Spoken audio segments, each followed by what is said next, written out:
Hi and welcome to the May update from Dean Park. You join me in the grounds of Watson Mansions as I do a bit of surveying. However, more about that in the future. It's been a pretty busy month up the loft, so let's take a look and see what I've been up to. First off, in a YouTube exclusive, I take a look at this pre-production sample of a new tank wagon coming soon to Rainbow Railways. I add sound to an already impressive Hornby Class 91. I take a look at some excellent wagon loads for my Seacow ballast hoppers. I cast a critical eye over Bachmann's new Mark II in ScotRail livery and show you how to further enhance this detailed model. I ask for your thoughts and opinions on Simon Kohler's shock announcement that he is to leave Hornby after over 40 years at the company. I also have Flying Scotsman haul its first rail tour here at Dean Park. And finally, Dean Park visits Germany at the Glenorths Model Rail exhibition. Hopefully there's something in there for you. As always, I welcome all feedback, so please get typing your thoughts in the comment section below. I'd really appreciate it if you can give this video a like and hit that subscribe button to support the channel. So without further ado, sit back and relax as I bring you bang up to date with what's been going on at Dean Park.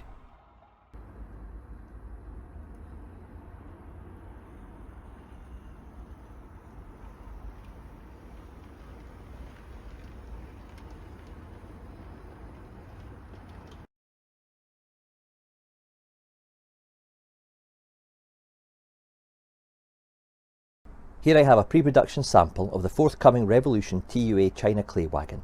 This particular product is exclusive to Rainbow Railways in Linlithgow. In the real world there were 28 TUA wagons built by Standard Wagon of Haywood in Lancashire back in 1977. The wagons were built for TRL and leased to ICI for use on their caustic soda delivery trains from Mond Works in Cheshire. Initially the barrels were painted in ICI's dark transport blue with orange sole bars and prominent TRL ICI Mond division lettering. The ICI was later painted out, and this detail is modelled in some of the versions that Rainbow are doing. In fact, the range of wagons being modelled by them is pretty comprehensive, with no less than 19 being done in the initial run, with scope for doing more running numbers in the future. The wagons were used largely in Speedlink services to customers across Britain, with destinations including Haverton Hill, Dalry, Grangemouth, Purfleet, Seal Sands and Wigton. In 1988, 12 TUAs were repurposed for China clay slurry traffic, travelling from Bungalow to Aberdeen and given the ECC blue livery, like the model I have here. The model itself is impressive straight out of the box. In fact, the box is pretty impressive too, which I'm sure will appeal to collectors. So what do you get for your £40? Well, let's start with the overall shape and proportions, which look spot on when comparing them to technical drawings and photos of the real vehicle. I particularly like the conical ends and how this is modelled with the authentic seam lines. Looking at the side, there's a lot going on for a tank wagon, with finely produced ladders and an interesting rivet pattern just above the sole bar. Now I don't class myself as a rivet counter, but even the variations in the rivet lines have been accurately recreated here. All printing is sharp and you don't see the blue coming through the white or the yellow print. However, it's worth noting that the production models will not have the Tiger branding represented on some of the ECC wagons. This is dependent on the running number. One of the areas that impresses me the most is at the top of the tank, with the fine laser etched platform. This is really sharp and neat. The opening hatches are also correctly modelled for each vehicle, as there were differences between wagons. Finely moulded and separately fitted taps are also present. The underframe has been injection moulded from plastic and not die cast like on some wagons. The main purpose for metal die casting would be to add sufficient weight to a model. However, on this particular model, the weight has been concealed within the tank area, giving the wagon a sure-footed balance while running on the track. The 26mm axles give a good degree of free running, being housed directly into the plastic bogies. It's worth noting also that the wagons allow for simple EM or P4 conversion, if that's your thing. The package is rounded off by the inclusion of sprung buffers, which adds a nice, but some might say an unnecessary feature, on a model wagon. Prior to visiting Rainbow Railways last month, I was not aware of these wagons, but now I know these worked up in Scotland during the period in which I model. I'm now suitably impressed with what Rainbow and Revolution have produced to add 2 or 3 to my collection, to have within a Speedlink freight service. At the time of filming, the arrival of these wagons is imminent. For more information, head over to the Rainbow Railways website. The link to that is in the description below.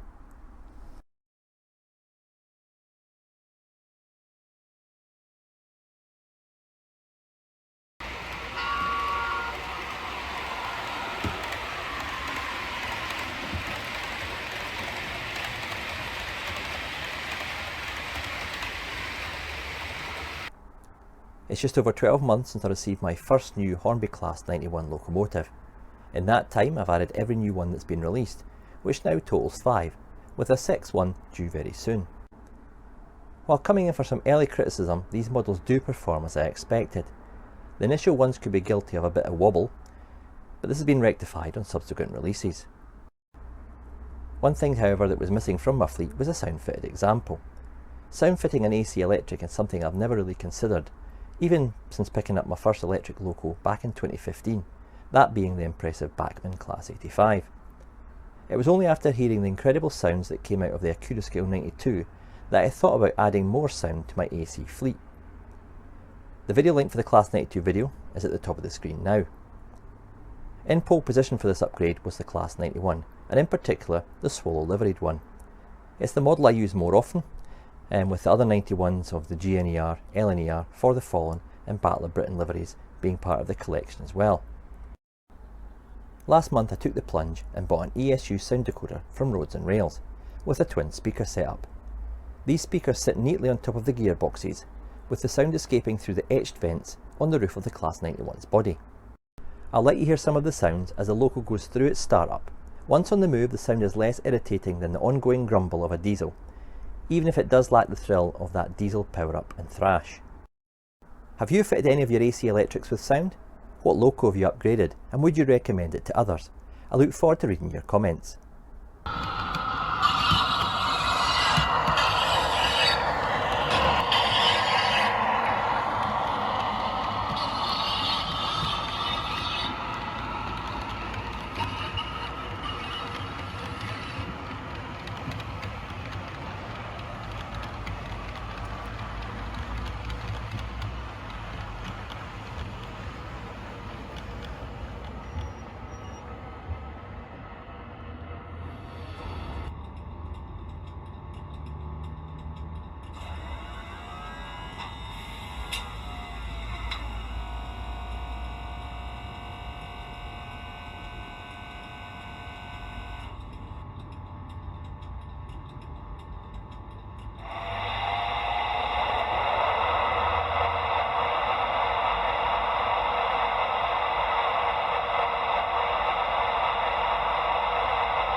Last month I showed off some new wagon loads for my Hornby Rudd and Clam wagons, which I sourced from eBay.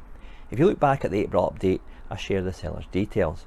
However, this month I've finally sourced a set of loads for my Hornby Seacow wagons. Once again, eBay was my port of call, and in particular, Tomahawk Productions. These wagon loads are under £3 each when bought in multiple and slide nicely into the hopper. They're made from firm styrofoam which is machined into shape to allow it to sit over the wagon's central divider. They provide a good fit and are easily enough removed if required. What made them even better from my perspective is that they're not all the same, and the ballast used matches the ballast I use at Dean Park, which is a grey blend from Woodland Scenics. The wagons are weathered, so they look good full or empty, but I'm really pleased that I now have the option of running them loaded with fresh ballast.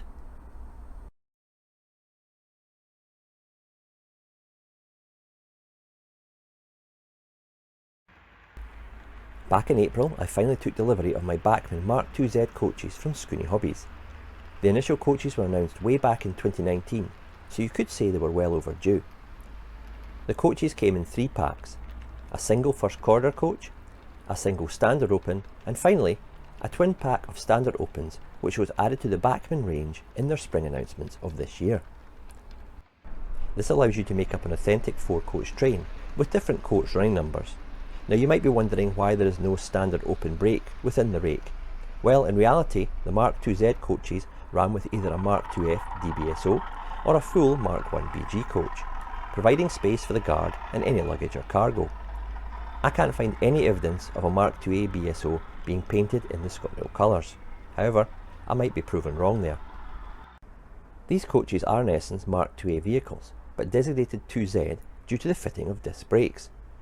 BR fitted a number of the Mark IIA coaches with these upgrades for use on the ScotRail Express push-pull services from Edinburgh to Glasgow in the 1970s.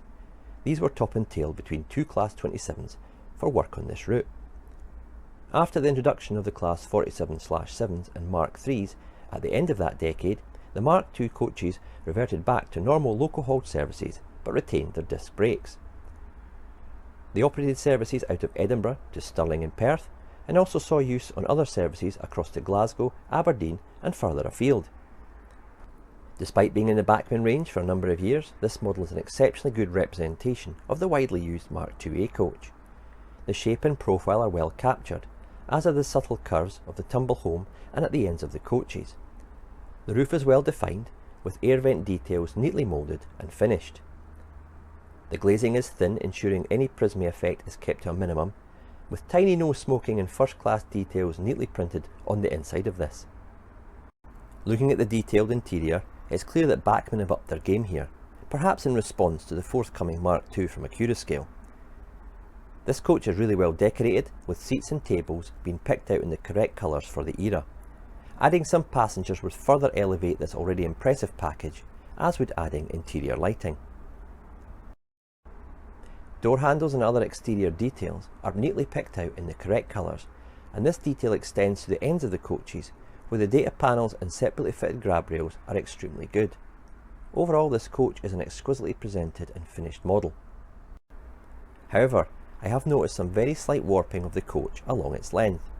This can be seen on the line where the roof joins the side of the coach, but it's not really noticeable from normal viewing angles. The underframe is detailed, as are the bogies. Considering this model has been around for some time, Bachmann must have done a fantastic job initially, as it's still up there with the best of today's standards in my book.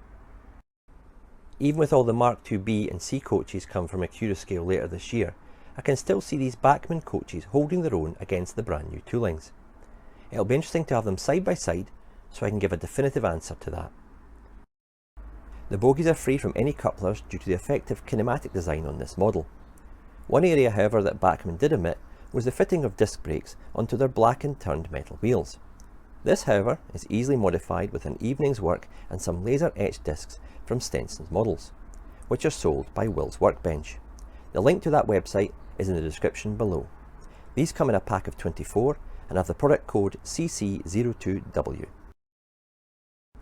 So how would I rate this model? Well, appearance and accuracy are 4.5 from 5. Performance is flawless, so I've given it 5 from 5. Fit and finish, 4.5 from 5, with just the tiny presence of a curve along the roofline being the only downside to an otherwise exquisite model. Packaging does what it needs to do, presented in Bachmann's standard blue and red box. Details and features are 4 out of 5. Only the omission of interior lighting as standards hit this score. When considering the RRP of these models, which is $69.95, with a retail of $59.95, that's a lot for a model that isn't a new tooling and more expensive than the forthcoming Accurascale Mark IIB and C coaches, which have interior lighting fitted for $59.95. I do however appreciate that both companies have a different pricing structure and retailer margins. Overall, these coaches are a very welcome addition to Dean Park. I can run these with my ScotRail 37s and 47s, representing an authentic train of the era, operating in the central belt of Scotland.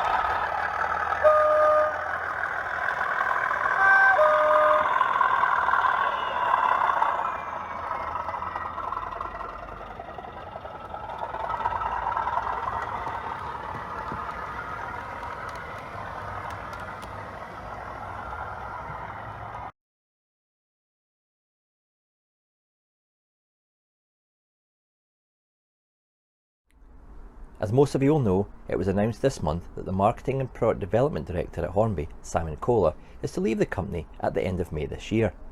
Commonly known as Mr. Hornby, he's been the public face of the company for the best part of 40 years.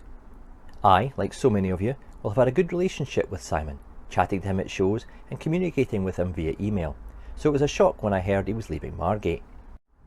The myth that he was retiring was quickly quashed by Simon himself, so why is he leaving? Well, clearly the new CEO has come in and decided that it's time for a change. However, with Simon being part of the team responsible for turning around Hornby's fortunes since his return in 2017, and with the birth of his TT120 ambitions, is it the best time for a change? Now, like everyone, I'm sometimes critical of Hornby. While they're an influential brand within the hobby, they do have a habit of making frustrating, silly mistakes, especially when it comes to livery reproduction and the colour shades on their modern image stock. One only has to look at the 4 shades of LNAR red that they've done recently, or the mismatched power cars on the fag packet livery and water slide transfers adorned to the coaches. However, what we cannot deny is that Hornby is the entry point for most of us getting into model railways, and it's vital that Hornby thrives for the wider good and even future of the hobby. Known for their exquisite steam locos, sublime die-cast Hornby Duplo models and their groundbreaking new innovations such as live steam and more recently HM7000, Hornby do provide us with some of the best products on the market. Excellent models such as their A3s, P2s, Coronation Class, their tiny Peckets and Rocket models, as well as the highly detailed HSTs and Mark III rolling stock. The list of great Hornby models is a long one. In fact, when Hornby do it right, there are very few that can match them. Even some competitors that I've spoken to openly acknowledge that a Hornby at the top of their game are hard to beat.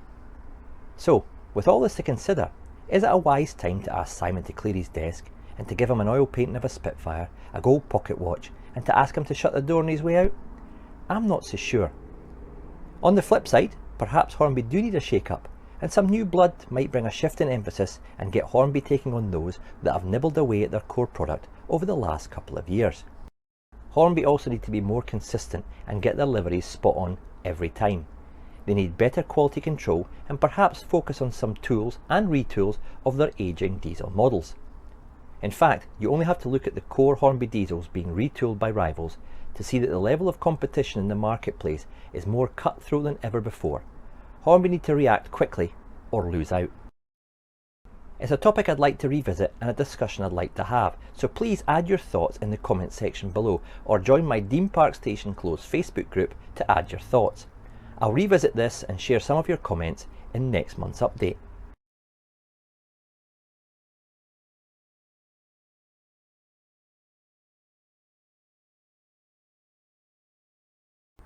Back in the March update, I showcased the stunning new Hornby Duplo Flying Scotsman. I currently have an 8-pin Zemo chip fitted in the tender, but I wanted to upgrade it to sound. However, it seems that the standard sound decoders are not set up to work with this Duplo model. Even looking at the DC Kit's website, it clearly highlights that their A3 sound file is not for use on the new Duplo loco. I might look to add the Hornby HM7000 sound at some point, as I know of some modelers who have done this without issue, but that's for another video. Since showcasing it in March, I've had the loco running light engine, but I think it's about time it hauled a rail tour with some Mark I coaches. I actually had a sarcastic comment on my March update from a viewer, and it actually made me laugh because they said they couldn't wait to see Scotsman running with my non-prototypical stock like my Mark 3s, 4s and 5s. But clearly this person wasn't aware that I already owned a rake of maroon coaches that I used specifically for running my steam stock to add that extra level of authenticity. So here are some shots of Scotsman on its first rail tour at Dean Park.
You might clip on, you know.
Well, that's all I've got for you in this episode. I really hope you enjoyed seeing some of my work, and I'm really keen to hear your thoughts on anything you've seen in this video. As summer arrives, I usually take a break from the attic as I can get a bit warm up here, and besides, it's good to enjoy the summer weather whilst it's here, which usually for Scotland is about 7 days in July. However, next month I'll bring you bang up to date with the wall build as I look to install onto the layout and also to share my scenic plans for the autumn. In the meantime, thanks for watching, enjoy the sunny weather, and cheers for now.